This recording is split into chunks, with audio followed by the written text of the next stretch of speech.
and welcome to North Country Matters. My name is Donna Seymour. I'm a member of the St. Lawrence County branch of the American Association of University Women, one of the civic partners for this show. Today we have Blue Carreker in the studio with us to talk about child care advocacy here in New York State. Blue, thank you for coming back into North Country Matters. You've been here before. You're the Upstate Organizer for the Citizens Action of New York. And that means you have a pretty big portfolio. I do. I get to focus on just a certain bucket of issues, which is good. So I pretty much focus on issues that impact working families. So that, as you know, we were talking before and worked a long time together around the paid family leave benefit, which takes effect January 1st. So people don't forget that that's a new benefit and you should take advantage of it. But we are also looking into benefits like paid sick days and child care issue, other issues that impact families who are trying to balance the responsibilities of work and the care that they need to give to their families. That's right. That's right. So we chatted back in the spring about the child care crisis in this country when you were here. But since then, the advocates in New York State have stepped up to address and organize around this critical economic issue. So tell us a little bit about the new child care advocacy group and what sparked its formation. Sure. So there have been some wonderful and strong advocates for child care in New York State for quite some time, of course. And in most recent years, those have included Winning Beginnings, which is a network of child care providers and child care advocacy groups, but they work on a very wide range of issues, pre-K as well as child care and quality issues and standards and regulations and policies and a wide array of things. Usually their legislative ask is somewhere around 17, 18 pages long, and they're working on a lot of issues. And the New York Union Child Care Coalition, which is largely New York City and labor-based, labor union-based, and they were the ones that sparked the facilitated enrollment program, which is only available in piloted in certain zip codes around the state, but helps with that cliff that if you start to make just a little bit more money, you get a little bit of raise, and you've been relying on a block grant subsidy to pay for your child care, all of a sudden that little bit of a raise or a little bit of overtime can cause you to lose everything. So facilitated enrollment extends a little bit of time. That raise is not going to be enough to make up for what you lose, so you actually have a net loss in terms of your disposable income, don't you? Right. And we know how expensive child care is in this state. Yes. So both those groups have been advocating, but neither of them have really had the resources or time to do statewide grassroots organizing. That is education and engagement of parents, of the people who are day-to-day providing the care for our children, and to hone in on the availability and access to affordable quality child care for all New Yorkers. So the real spark for this new organization came when last year, at a time when we're only, according to statistics, the data that we can collect, and data is a challenge here, seems to indicate that we're only meeting about 17% of the need. That is, there are 83% of the families that qualify for assistance in meeting the expense of child care actually get a subsidy. All right, so hundreds of thousands of families who could get assistance, for whom the child care expense is very high, not being able to get assistance because there's not enough funding. In the midst of that climate, last year they cut child care funding. The state did, the block grant, the state cut the subsidy block grant. And it was in the last weeks of the budget negotiations, all of a sudden they said, we're going to take $20 million out of this pot. The the women legislators from both the Senate and the Assembly kind of rose up and said, you can't do that. And they said basically, well, it's either going to be $20 million from senior services or $20 million for child care, and which do you want it to be? Who votes?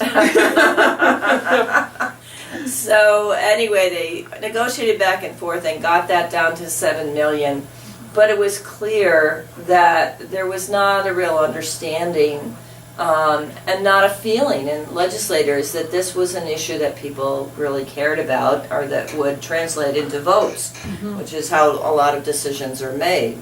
So the women legislators held a press conference, they held a hearing, and they invited in some of the people who've been working on this issue, and I had started to work on the issue after paid family leave passed. And we, out of those activities, we sparked the interest in saying we need to do something. We need to let legislators know that the cost of child care now in New York is among the highest in the nation, that it's comparable to college tuition. And this was at a time that the governor was offering some families free college tuition. And that it was often causing people to turn down jobs, to turn down overtime or turn down shifts, to fall into poverty because they simply could not meet the increasing cost of childcare. And you got the increasing cost of childcare on this side, and then on the other side you got the people who are providing the childcare making often extremely poor wages with few benefits. And that means that you don't have a reliable professional force that is consistent. And you know, when you have a consistent labor force, a consistent staff, that's when you start to build up greater quality, greater relationship between the children and the provider, etc. So. And the real catch-22 of that is for students in college who've gone into early education to then graduate and get out to work in a profession where they can't meet their student loans because of the high cost of college and the low remuneration for them in that particular employment activity. So you can't win, can you? You cannot, and of course all the families who are stuck in the middle who can't afford childcare, they're not winning either. So. Right. And a couple other things also came together last year. So one was there had been a number of years of effort at the federal level to raise the standards of what is determined to be quality child care, which we all want quality child care. We all want our kids to be taken care of in a healthy, safe, and nurturing environment. But they, of course, passed a lot of standards that they wanted centers to follow and providers to follow, but allocated no funding to meet those standards. So when you demand things like background checks for the people who are working for you, or fingerprinting, or any kind of those kind of things, they cost money. And providers are already dealing in an environment where the reimbursement levels are not really on a par with the expense of providing the care. And now they have to deal with the increase in the minimum wage. So, if they have minimum wage staff, that's a new added cost. So providers are sitting in a kind of maelstrom of requirements and finding it hard to keep the doors open. And parents are struggling to pay the cost of childcare. So we need some new solutions. Right. And one of the ways that we know that works when we go to find a solution to a problem like that is to create a broad-based coalition around the issue, because it can't just be the people who are directly involved who are going to the legislators and saying, let's fix this, because the assumption always is they're only interested in it for themselves. You have to demonstrate that this is a broad-based, ground-up community request, don't you?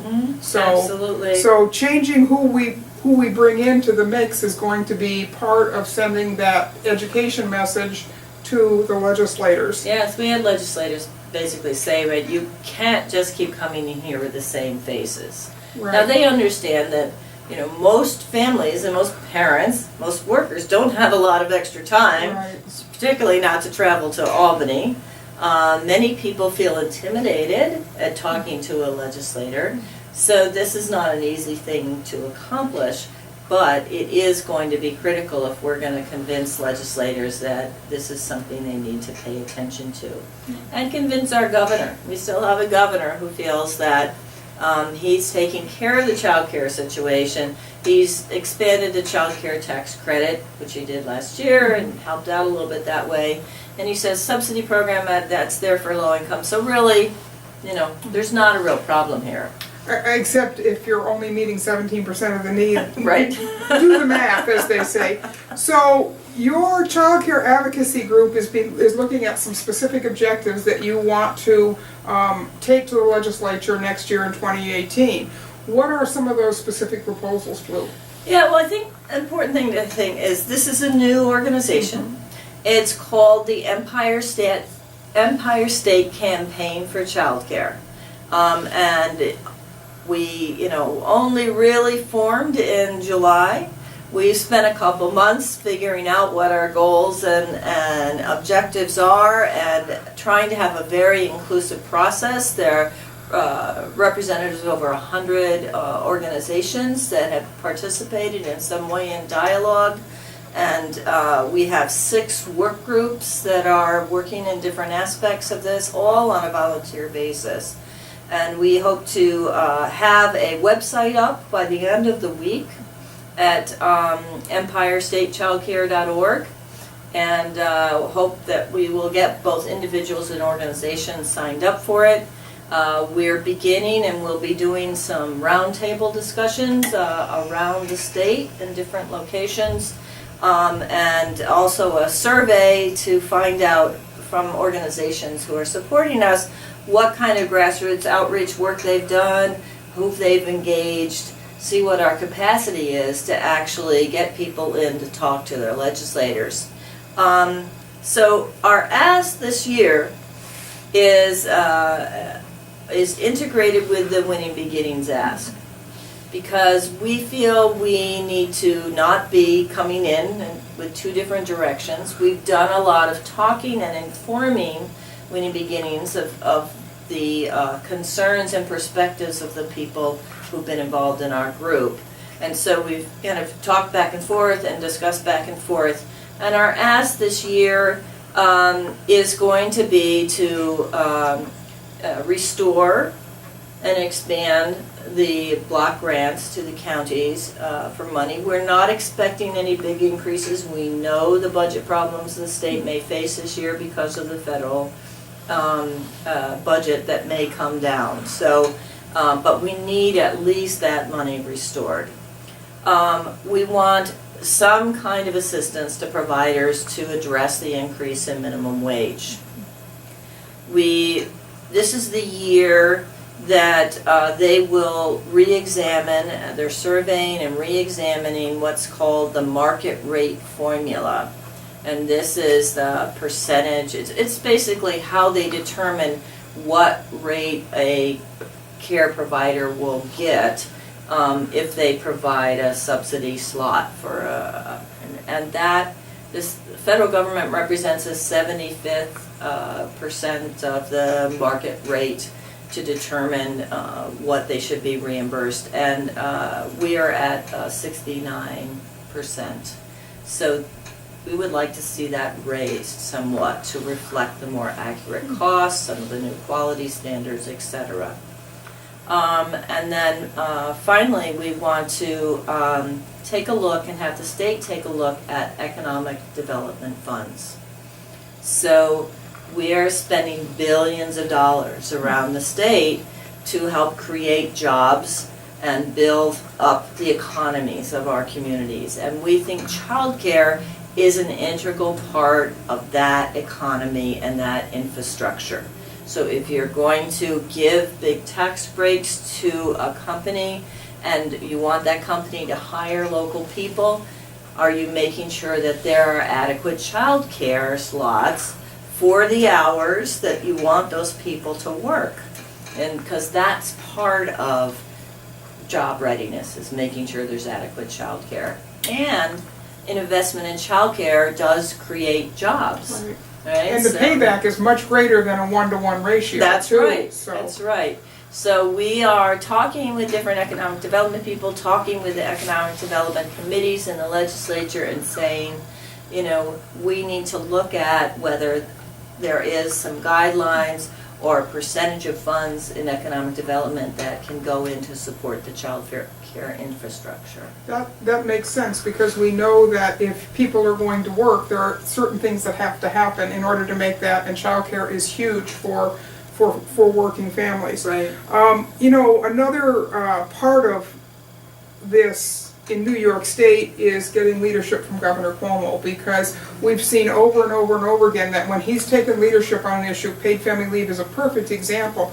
When he advocates for that and he puts that in his state of the state and his budget recommendations, things happen. When we have to get through the budget process, and then it's a case of everything that's left over is all fighting for attention. So getting that child care piece up front is going to be very important to the success of this, isn't it? It is, and it is, we understand it's a challenge. And first of all, he wants to keep his budget down. He doesn't want to see any increases in programs. We've got caps on, you know, the amount that can be spent each year.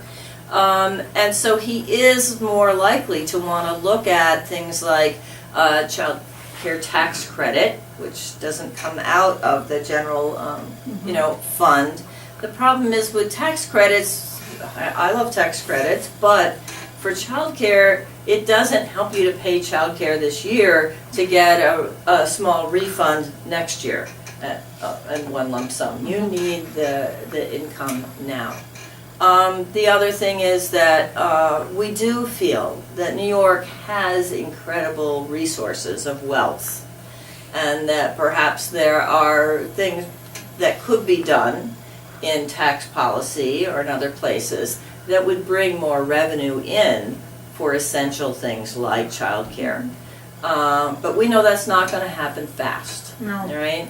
So one thing that the legislature did last year at the end of the session, in record time, the Senate and Assembly both passed a bill establishing a child care task force to look at long-range solutions. So to explore new ideas. People have talked about soda taxes. Is that a thing? Or, you know, is there another way to approach this problem? Because it's a real problem for so many families. And it, again, is important to job readiness and the future of our communities, because if we don't give children the right start, we pay for it all the way down the line. So Governor Cuomo has yet to call up that legislation. He has to call it up and sign it for that to be implemented.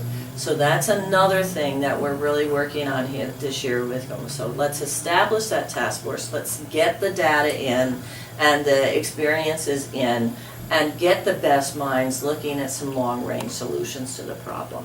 And there are probably some state-based solutions that have been implemented in other places that we could adopt if we knew what was out there. Exactly. And that kind of research is the sort of thing this task force could help with. Exactly, Right. exactly.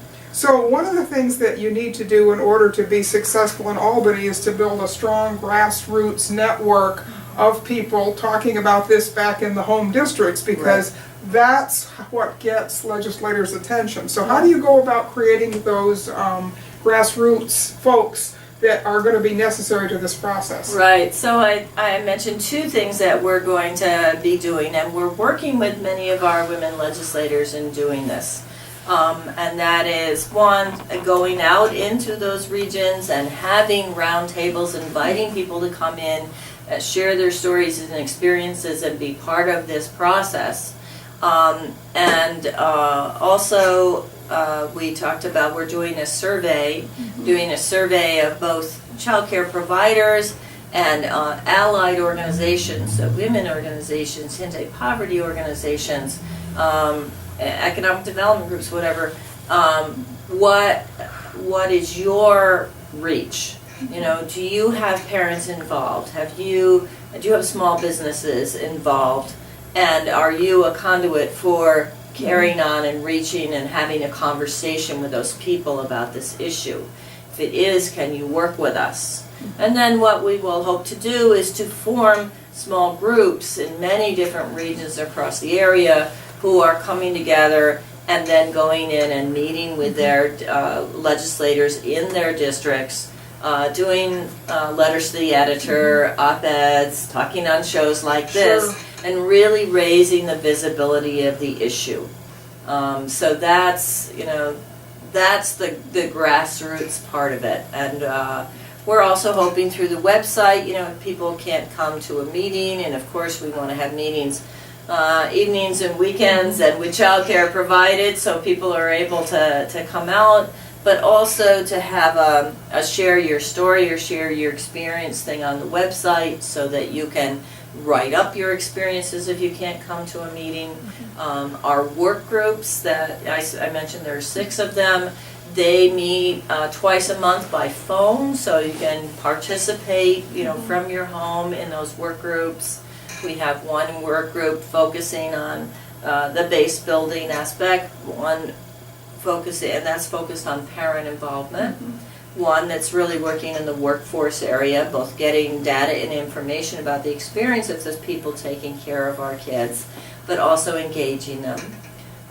We have a work group working on messaging and communications that's going to be focusing on the social media and letters and ways of getting the word out.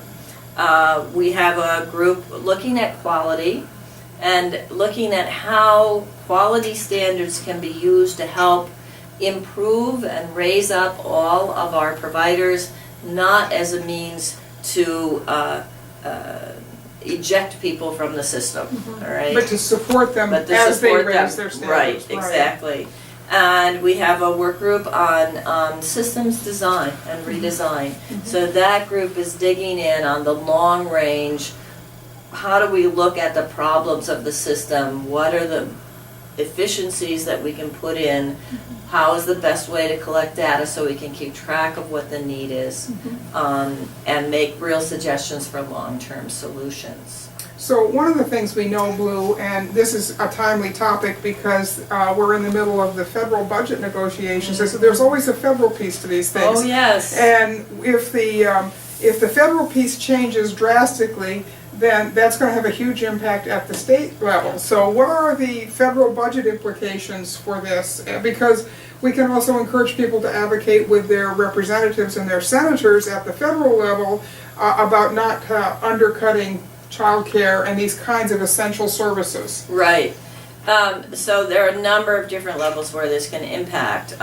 Right off the bat, I think people probably heard a bit about CHIP and the Child Care Health Insurance Program that has not been reauthorized yet. And there's many children who rely on that program to have health coverage. So that's important in the larger, arena of taking care of our kids. And we all want to take care of our kids and make sure that they have the best care and how possible the best start. There are some specific cuts to child care in the budget having to do with programs such as assistance for establishing programs for people who are in school and trying to study and get ready to be in the job market but may have children, and there have been assistance for them in providing that. That's been proposed to be cut out of the budget.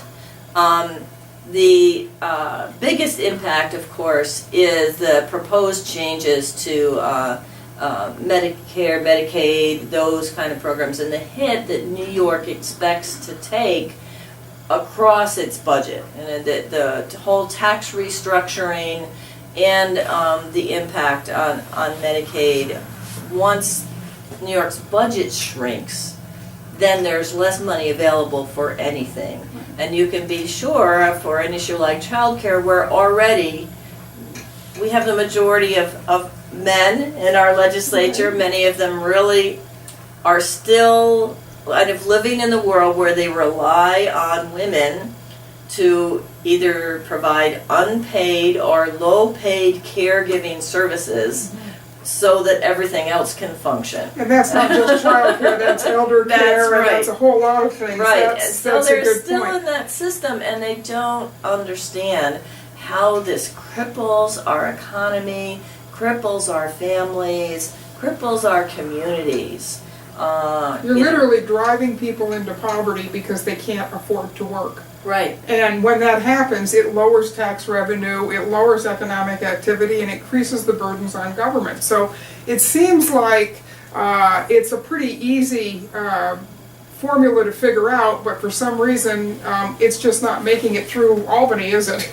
No, and the other sense is that it's always a balancing of needs, you know, so everybody wants money for their program, and it's our, you know, responsibility if we really feel this is impacting our families, if we really feel that this is keeping us from being able to do our jobs and keep our families afloat, we have to let our legislators know so that it becomes a priority. It comes down to return on investment, and the money that we invest in childcare and early education pays us back in so many other positive ways that, and it cuts expenses down the road. That's a message that really needs to be honed and driven to the legislators, isn't it? I think so, and you know, you always want to hear from people, well, I don't have children, and so why should, you know, my tax dollars or things go to help people who have children? Why did they decide to have children anyway? You know, so I've certainly, you know, spoken with people about that, but we all know that life does not always go exactly as planned.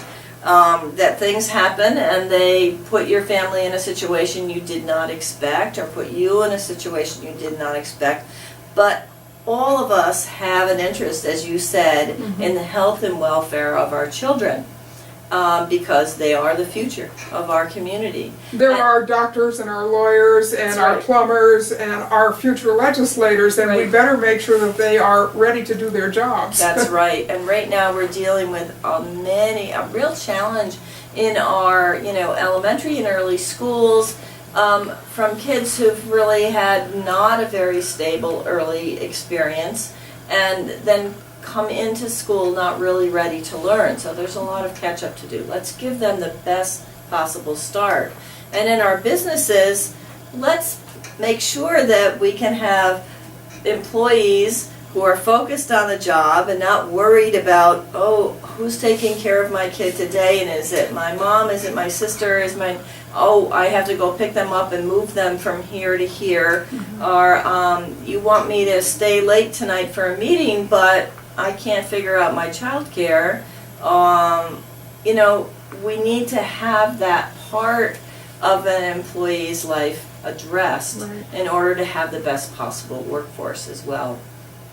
And women and men are both taking care of kids these days. Yes, they are. Yes, And they are. that's an important improvement, and we need to support that. That's right. Well, Blue, thank you. This has been a fascinating conversation, and with more to follow as the organization develops and as you hone your message and as you get ready to deliver it. So we'll do some follow-up with you. Thank you for coming in today. These conversations are a production of North Country Matters, which is filmed here in the Fred W. Cleveland Computer Center of the Potsdam Public Library. This show is a civic collaboration between the American Association of University Women of St. Lawrence County, the League of Women Voters of St. Lawrence County, and the Public Library of Potsdam. Until next time, remember, our North Country matters. Blue, this break.